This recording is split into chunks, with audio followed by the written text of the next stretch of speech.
आई दीदी बहना, आज हम जीरा मोरिया आप सबके बीच में एगो गीत लेके आइल बानी, जौना में गौरा जी भोला जी से कहतड़ी कि दुनिया बदलता रौरो बदली, आ काहे बसा के जान ले बनी। तो आई सुनी गीत के माध्यम से ई कैसे कहतड़ी।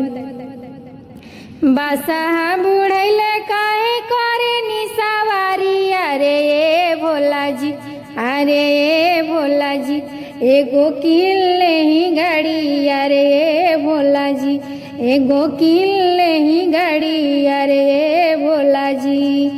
बसा बुढ़ैले काहे करे निसवारी, अरे ए भोला जी, अरे ए भोला जी, एगो किल ही गाड़ी, अरे ए भोला जी, एगो किल ही गाड़ी, अरे ए भोला जी।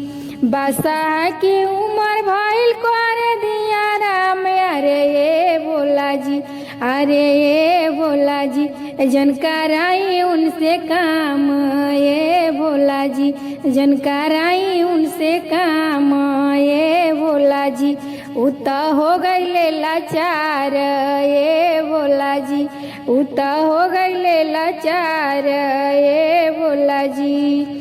बसा बुढ़ैले काहे करे निसवारी, अरे ए भोला जी, अरे ए भोला जी, एगो किल ही गाड़ी, अरे ए भोला जी, एगो किल ही गाड़ी, अरे ए भोला जी।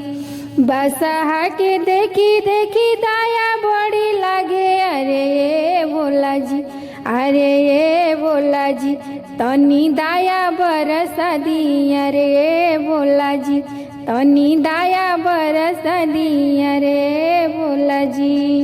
बसा बुढ़ैले काहे करे निसवारी, अरे ए भोला जी, अरे ए भोला जी, रौरा किल ही गाड़ी, अरे ए भोला जी, रौरा किल ही गाड़ी, अरे ए भोला जी।